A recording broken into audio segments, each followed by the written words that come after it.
All right, I'm gonna keep it simple. Cardano looks really cheap, it looks really safe, and it looks like it's about to blow.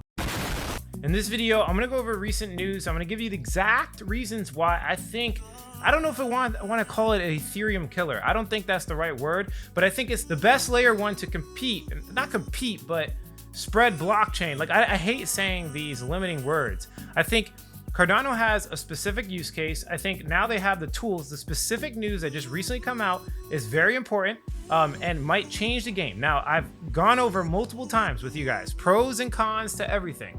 I am not like a Cardano maximalist. I'm not a Bitcoin maximalist. I'm not an Ethereum maximalist. I am a profit maximalist, okay? My goal here is to make as much money as possible, okay? And so I can better for my life, you know, for now, the future, as well as my daughters, right? And my family, right? So again, I am not going to sit here and show Cardano to you, but what I can do is provide you with a level-headed experience into looking into exactly where Cardano is working and why it's not working and what they recently did to make it work. It's that simple. Okay, so if we come over here, you can see that input output. Okay, HK on Twitter just put out a recent thread. Cardano ecosystem is growing. You guys know I've been talking about this for a long time. I want Cardano to grow. I am asking Cardano to grow. I need the ecosystem. I need the actual data. I need on-chain metrics. I need everything to do better. I need more developers on Cardano for me to start liking it. And I've said this multiple times, right? I even gave you guys a pro and con, which I'm going to elaborate in this video, so you can see specifically what they need to do. I laid out a roadmap for them as well, and it looks like they're executing. But one of the biggest pieces of news, in my personal opinion, is Milkomeda. Okay, they just made an announcement. They're going live on Cardano mainnet, and it's basically solving one of the biggest pieces of the puzzle. Okay, there's a puzzle that Cardano needs to solve, and one of the biggest pieces is the fact that they're not EVM compatible. They're not Ethereum virtual machine compatible. They use a model called extended EUTxOs. Now, extended EUTxOs are very important, and they're very good, and it's different from the counting-based model that Ethereum has. But there's a lot of developers that use Ethereum stuff. Okay, they're used to Ethereum stuff. To try to condition a developer or this whole entire ecosystem that Ethereum has put together into learning and adapting on a completely new level, on a whole new blockchain is going to be extremely hard. They need to make it easy for the developers, and they now have something that's on Cardano that's EVM compatible. Now, do I think it's going to bring the price of Cardano up? Not necessarily, but what I do think is it's probably going to bring adoption, and I'll explain more of what I'm talking about. But Milkomeda is basically a layer 2 that allows EVM compatibility, and that's going to be a lot of what this video is going to be about, and I'll go into that. Also, ERGODEX is coming out April 4th. This is interesting, okay, because we have, again, a very high-quality decentralized exchange or high-quality team that's launching a decentralized exchange very soon. And again, I'm not going to sit here and say it's going to pump the price of Cardano. It's not, okay? Maybe it is short term. But what I am going to say is that their ecosystem is growing, and this is exactly what I was looking for. Now, we have some other announcements, but that to me is not as big as these two right here. We need layer 2s on Cardano. We've seen it congested. We've seen issues on it before, with some of the decentralized exchanges, and we need EVM compatibility. These two things, in my personal opinion, are huge, and they're starting to do it. Now, I do want to explain to people that don't really understand why there's so many Cardano lovers and why their community is so vast and why they've been able to be like a top 5, top 10 cryptocurrency, even throughout 2017, and how they've been able to survive so long. You know, it's just another layer 1. Alex, there's so many other layer 1s that are doing well. Why are they specifically adopted? And it's because of this right here. They're different. All the other layer 1s are accounting based. They're accounting based models. This is extended EUTxO model. And by the way, the EUTxO model is used by what? Bitcoin. So this is the first smart contract platform that's using Bitcoin technology to get it done. And to me, this is huge. This is very important. And I think this is why most of the community is there, because it's just different. It's the only one that sets itself apart. So let me explain the benefits of extended EUTxO. The first one is that this model offers better scalability and privacy. I do agree. It's more simplified transaction logic, as each EUTxO can only be consumed once as a whole, which makes the transaction verification much simpler. Now, this helps developers. It helps them scale. It helps them, again, like they said, privacy. I believe also from my research that it helps with security, right? So we're going to get less hacks, right? These things are really good for the long term, the real long term, right? If Ethereum has hiccups and there's like billions of dollars lost over, if this keeps happening, because it's already happening, there's even today, I think, Axie Infinity just got hacked. If this just keeps happening, it's going to be a negative thing. These are negative things that will force people off of Ethereum. People are going to get tired of it. The extended EUTxO model offers unique advantages over other accounting models. The success or failure of transaction validation depends only on the transaction itself and its inputs, and not on anything else on the blockchain. This is very important. I want you to imagine a story where you basically go to the grocery store. There's two different grocery stores. You go in and you say, hey, I want to buy that drink, whatever. And the drink is, it costs $5, right? But when buying it, you have to spend a $1 fee, or it was called a tax, whatever. And you know that it's $1, so you paid $6 for the drink. Now you go to the second store, and in the second store, the drink is $5, and you don't know what the fee is. You just don't know how much you're going to spend on taxes to buy that drink. So you buy it anyways, and then the transaction fails. The transaction fails, and basically you just wasted $5 trying to buy this drink. And then you try it again, and the transaction goes through, and it just happens to be the transaction's 15. So for the $5 drink, you wasted $5 on the first failed transaction, and then you wasted another 15 just to get it through and just to buy the drink. This is the perfect example of Cardano versus Ethereum. On Ethereum, you don't know how much you're going to spend per transaction. They give you an estimate, and then they send it through, and it could be different on the other side. So on Cardano, it's completely different. They can predict and tell you exactly how much your transaction is going to cost. And this is very important. And maybe not right now. This is not something like right now it's going to like pump Cardano. But in the long run, this is extremely important for user adoption and retention. And this is one very big element of extended UTXO models. That's a huge advantage over the accounting-based model. Okay, and basically they can check off chain before the transaction is sent. So this is how they can give you accurate pricing. Okay. So a powerful feature of the extended UTXO model is that fees required for a valid transaction can be predicted precisely prior to posting it. This is a unique feature not found in accounting-based models. Account-based blockchains like Ethereum are indeterministic, which means they cannot guarantee the transaction's effect on chain. This uncertainty presents risk of monetary loss, unexpected high fees, and additional opportunities for advisorial behavior. So again, these three things, it's very simple. It's simple. That's the first thing.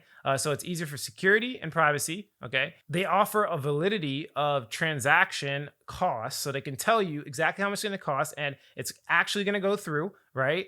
And these things, these simple things are what separates it, from every other layer one that you see out there. Solana, it doesn't matter. It just separates itself. So this I brought up before. Okay. I brought this up before, and I like saving these things so that you guys can see how my videos evolve and how they've gotten to where they are, right? And why I make my decisions, right? These videos are good, but the decision-making process is the most important. So these are good quality to smart contract platforms, and I could change this in the future, but right now, I think this is the biggest reasons why smart contract platforms do well compared to others, right? The first one's liquidity, the second one's infrastructure, the third one's reputation, the fourth one is user experience, and the fifth one is marketing, okay? These things make a good smart contract platform. Now, the thumbs up and thumbs down are from my last video. If you watch my last Cardano video, I went over what I think, okay? This is obviously all, there's not factual anything, right? This is like my opinion, but I think that, we did have some thumbs down on different areas, like bridge liquidity was an issue. Now I do see this changing again. And the reason I see it changing is because, very simply put, they have EVM compatible, okay? Layer 2 solution on Cardano. This is huge. You have no idea. You have no idea how huge this is, because it's very easy. In less than a couple of minutes, some of these Ethereum-based decentralized applications can run it on Milkomeda. This is huge, and it's currently working. Infrastructure. This has been a big problem for Cardano. Although I think they have better infrastructure than some other blockchains like Solana, it's still a problem, right? Block explorers, although they have it, right? We have a Cardano block explorer. It's not as transparent as Etherscan. On Etherscan, you can see every little detail, every on-chain metric. You cannot see this on Cardano. So hopefully they fix that in the future. And I do think with more liquidity and more developers, things like this will get fixed. And that's the point I'm trying to make. I think they just kind of open the dam, and the floodgates are going to come, because the first step was making it easier for developers. Once they make it easier for developers, and the developers make it easier for the user. And that's what they just did. That's the point I'm trying to make. They don't have these things yet. They have DeFi, they have NFTs, not a significant way. They have them. But I do think that this infrastructure will be changed. And that's the beauty. I'm not going to give it a thumbs up yet, But that's the beauty of what they just did is they took the change, right? They took the real answer, moved towards the truth. And now I think, again, I want to say it over and over again because I want to ingrain it in your memory. You know, they are going to open the floodgates for user adoption once these devs get in here. Okay. Reputation, you guys know, very good reputation. Charles Hoskinson was, one of the early people for Bitcoin and Ethereum. And, he's obviously one of the best marketers in the game. People literally just tune into him, just listen to what he says all the time. He's a great leader. Reputation is really good. And security, obviously, they're known for their security. Cardano's known for security. So these things are good. And the fact that they're using scientific peer-reviewed papers, their reputation is outstanding. Okay, so pay attention to that. User experience. Okay, they actually just fixed this, right? So again, bringing it back. Okay, if we look at my last video, they're fixing this. Milkomeda, easy wallet transition into MetaMask. I did it myself. I haven't used it just yet, but I've seen people use it. It works. It's real. And I can actually probably give this a thumbs up. Let's give that a thumbs up right there. Once we see more of this playing out, I think the bridge liquidity is going to happen too now. I think all 4 of these are going to be thumbs up very soon, like in the next couple of months, right? And this is not looking at just price, right? Marketing, can they capture a trend? They've proved it time and time again. They know how to capture trends. Can they attract developers? I think this is also a thumbs up. So you can see by this one decision that they made, they've been able to pretty much solve the vast majority of the issues. Now it's really up to the developers to take control and really build out this ecosystem. So they have the layer 2, they have the fast transactions, they have the lower congestion on the Cardano mainnet, right? They have the EVM compatibility. This leads to bridges. This leads to liquidity providers buying into the asset. So I think it's very interesting. Okay, now I do want to show you guys just really quickly in 2 seconds trend analysis. This is what I use in Fundamental Secrets and what I'm putting into FS 2.0, which is coming out relatively soon. But basically, when you're looking at a project, you want to look at what part of the market you're in. Are you in the retail side of adoption, or are you in kind of like the smart money or the whale side of adoption? And then you want to look at, for example, this new thing that's launching. It doesn't matter what it is, right? Like, so you could have, if you use this, you could have witnessed, Cardano launching their smart contracts and sold like I did. This is what I did, right? So when they came out with this big smart contract news, I got out. I made videos. I was like, look, I'm getting out because it's not significant. They're hyping it up way too much. It's not significant. And I didn't think we were going to get like a really big positive interpretation, as you can see there. So that saved me a lot of money. And then when I made a video a couple days ago, when I said Cardano's cheap, right? I started accumulating small amounts, and I think I'm going to buy more. I was waiting for a trend confirmation on the Bitcoin's price, which we have been seeing. It looks like Bitcoin's going to go up in price. So this would be really good for Cardano. But the point I'm trying to make here is that we usually have kind of like a big problem in the world. And I think Cardano is trying to solve is, Ethereum's more of like, hey, just build as fast as you possibly can and break it and then fix it later. And then Cardano's like, let's take like a scientific peer-reviewed, strategic approach. It takes longer, but it lasts longer too. And both of them have their advantages and disadvantages, but for, Cardano, the solution is, exactly what I just said. They take a smarter approach at attacking things, right? So you got to think about it not as like a real solution, like, oh, this is going to solve the world's problem. Let's buy it now because it's clearly better. You have to think it in the context of other investors, right? So when I'm looking at like a big hair on fire problem, and the solutions to it. Like this coin has a solution to this problem, right? This coin is a decentralized social media and it solves censorship resistance on regular social medias. When I look at this, I'm looking at not only what retail would think about it, but also what smart money is going to think about this, right? So if I think about Cardano right now, retail is really in because of Charles Hoskinson and because of how he's been able to educate his crowd. And smart money has been a little bit hesitant because of the same reasons I have been hesitant. We don't have any infrastructure, there's no liquidity, it's unproven. Smart money is not trying to, and let's be real here, retail doesn't have that much money, guys. Smart money, the biggest whales in cryptocurrency, are the ones that move the market. This is how I've been able to call Phantom below 90 cents. And I also called the fact that Phantom was going to dump. I said both of them. You can go watch my old videos. It's because I move with smart money. I'm not really thinking about retail. I'm thinking about what smart people are thinking about, right? What are the whales thinking about? What questions do they want to get solved, right? So this requires a little bit understanding business on a deeper level. So I'm now thinking And the reason why I never bought it before, but I'm now thinking that smart money is going to jump in because of exactly what I'm saying, right? I think the trend is ripe. It's ready to go because the developers and the EVM compatibility is going to solve a lot of these issues. Now, I just want to be clear that the news just came out yesterday. So I'm going to dive deeper and I will be making more Cardano videos. Not only will I be making more Cardano videos, but I'll be going over all of the Milkomeda projects in extreme detail. Okay, I've done a Cardano ecosystem deep dive before and everybody loved it. So I'm doing it again. Okay, but this is going to be specifically on Milkomeda because that's the only one I'm really interested in. That's the only one that's EVM compatible. So I'll give you guys a definitive answer. Right now, I think they have a good chance just because of how the market's going. But you know, there are going to be like some issues. And so that's why I don't want to officially put these thumbs up just yet. Now, if we look at ADA's price, again, I drew this last video. It looks like it's kind of playing out, right? I said Cardano is really cheap. I'm going to wait for it to come down a little bit. And I also said that if it gets down to here, I'm definitely going to buy more. It didn't end up, falling that far. But you could see that there's positive price action. Nothing to really say here. I think we need to see Bitcoin give us more room and then, Cardano will follow. But what I do want to say here is that if we look at ADA versus ETH, when this chart goes up, ADA is doing better than ETH. And when this chart goes down, ETH is doing better than ADA. I think it's a good time to get rid of Ethereum for ADA. I just do. I do think, I'm a profit maxi, right? My goal is to make as much money as possible. So what I say, and from my perspective, is like, why would I hold ETH if ADA is going to do better? It's as simple as that. Why would I hold ETH if ADA is going to do better? And it looks like if we make our way back to all-time high over here, we'll do 161% better, which is phenomenal considering ADA is a top 10 cryptocurrency and probably not a scam. Right? So this looks really good in my eyes and I might accumulate some ADA. Now, if you do want to get my official buy calls and everything I do, my research principles, everything I've built, as well as face-to-face coaching, I do have a $5 5-day trial. It's very, stress-free, for fundamental secrets. Go click the link in the description below, or if not, it's okay. But the point I want to bring us back to here is the TVL is a little bit limited, right? If we look at other TVL like Terra Luna, look, we have $28.9 billion, right? Even Phantom, after this whole debacle, it's at $6.6 billion. Tron, 4.58, Waves, $4.3 billion.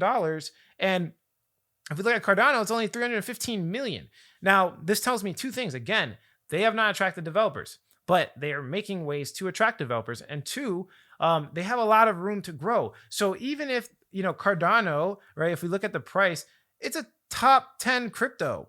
And look at Terra Luna. Terra Luna has billions of dollars of liquidity and Cardano doesn't. So I don't want to FOMO people right now, but if we get this infrastructure up and running, and if there's easy user interface, easy for developers, if all the stars align for Cardano, it will go up by a large percentages. I will not be surprised if it gets the top 3 like it did before. With the smart contract launch, it was top 3. I think it briefly passed Ethereum for like 2 seconds or something. So look at the math, right? $1.7 billion. Ethereum's at 18 billion, right? Look at the math, right? Can we get, a little bit more? Can we get like maybe a $10 billion valuation? Or this is 24-hour volume, excuse me. What I'm looking at is market cap, right? So Cardano's at 38 billion. I knew that number was small. And then we see Tether at 81 and then Ethereum at 412 billion. Can we get to the, 51? I think it's likely. I think we can get past Binance Smart Chain. I really do.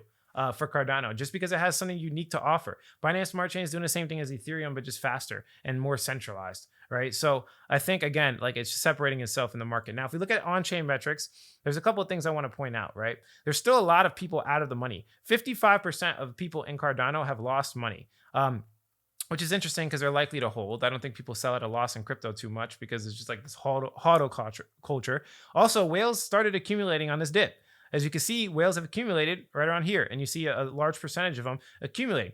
Other things I want to put out is that there's a large spike in big transactions. So again, whales are accumulating. So bringing it back to this original point over here, smart money interpretation, smart money looks like they're jumping in is what I'm saying. This is the time to follow smart money, right? Large number of transactions. Also, we're getting spikes. They were buying the dip, but you could clearly see there was large dip buying. And if we look at the total addresses, that just continues to grow higher. And it looks like it's somewhat going parabolic, which I do want to see. I do want to see parabolic growth, but I don't think that's going to come unless we get some serious DeFi adoption and we get some serious liquidity. Now, let's look at Milkomeda because this is really the big news in my personal opinion. I don't really see anything bigger than for Cardano than this, because it really, checks all the boxes that I pointed out for you guys, right? Lay down the road for their interoperable future, implementing core foundation for non-EVM ecosystems to experience the benefit of both roll-ups and Solidity. Again, I don't know how many times I got to tell you guys, this is huge. Broader selection of dApps by allowing devs to port over existing projects from Ethereum. This just launched. This is what I'm trying to explain to you guys, right? Enables the latest innovations in ZK tech to be implemented as L3 solutions on top of Milkomeda, right? Built by developers for developers. Again, deploy a Solidity EVM-based smart contract in minutes. This is what they needed, right? Larger talent pools and faster MVPs. Guys, this is what they needed. This is what's launched. You could clearly see it launched, like what day is today? Yesterday. So we're going to see adoption. We even have a block explorer for it too, right? Which I wish they have more data. They never have so much data. Like, why? Like, block explorers, please. Just don't even launch a block explorer unless there's like charts or something for people to look at, because nobody's going through all the transactions. All they show is like the transactions. Like, nobody's going through this, okay? Like, no one's going through this. I'm sorry. It's like stupid. And nobody's going through the blocks either. Or at least not a regular user. Maybe there's some developers that might do that. Maybe that's the point. All right. So if we look at some projects that's launching, they actually have a significant amount. We have, MesoSwap integrating into Milkomeda. We have API 3. We have Connects, which is cross-chain communication. Bridges, different bridges. We even have AnySwap jumping on. Occamfi and OccamX. We have Milkyswap, another decentralized exchange. Again, the infrastructure's there. The infrastructure's there. And what I want to do for the next couple of videos is talk about these projects. So subscribe to the channel. I'm going to be talking about more Cardano-based projects. Now, also, again, I talked about this. MetaMask is implemented, and you can clearly see from my MetaMask that I have Milkomeda in there, which is great. User interface. Every single user in crypto is like on MetaMask. So this is a big thing. And one last concept I do want to explain to you guys, because I know I've been saying a lot of like layer 1, layer 2. This is basically what it looks like. We have layer 0, which is like Polkadot and Cosmos. And then we have Cardano, Binance Smart Chain, maybe just by users might be a good competitor in Ethereum. But then again, I explained to you guys specifically that Cardano is separating itself by the EUTxO or extended EUTxO model, which is very important. And then we have basically layer 2s that stack on top, and Milkomeda is one of them. But being that it's so new, they're not on L2 beat just yet. But you can clearly see that there's a lot of adoption on layer 2s as well. And I do think that this is where all of retail is most likely going to go, in cryptocurrency. So yeah, just wanted to point that out to you guys, just to really bring it home so you guys understand what I'm saying. Two really big points I want to make is that they're separating themselves with the extended EUTxO. So they're not just copying Ethereum, because if they're just copying Ethereum, Ethereum's going to win, right? They're separating themselves by offering a better feature at its core or better features at its core. So less negative externalities, right? And the second one is that they recently have fixed a lot of the issues that I've been complaining about for the past couple of months, which should allow developers to come on and then fix issues for users. So I think in general, again, you want to find coins when they're undervalued. You don't want to find them when they're overvalued. So, again, I'm making a guess that a lot of these issues will be fixed with the new devs, and I think it will. I do think that there's going to be more ecosystem with this new Milkomeda. Maybe it's not Milkomeda itself, but the fact that it can be done now is going to allow other projects to probably do the same thing, right? There's probably going to be other solutions that come out, other layer 2s, or maybe they even might put a solution directly into Cardano itself. But in general, it's possible. It works. It's happening. That gives me more confidence as an investor to want to accumulate things like this, okay? I'm not going to make jokes all day like Alex Becker. It gets ridiculous how much he doesn't know about some of these things. But Cardano looks pretty undervalued. It looks pretty good. I've said this before. I said this in the past video. I want to accumulate more. But yeah, that's not an official buy call, because I still want to do a little bit of research on what's going on with the EVM compatibility and see if it actually works. And I'll definitely make a video and update you guys when that happens. That's it for this video. If you like the quality of this content, hit like. If you don't, leave some constructive criticism. Subscribe for more video updates. And like I always say, if you don't get with it, you will get left behind. Thanks for watching this video, guys. Catch you in the next one.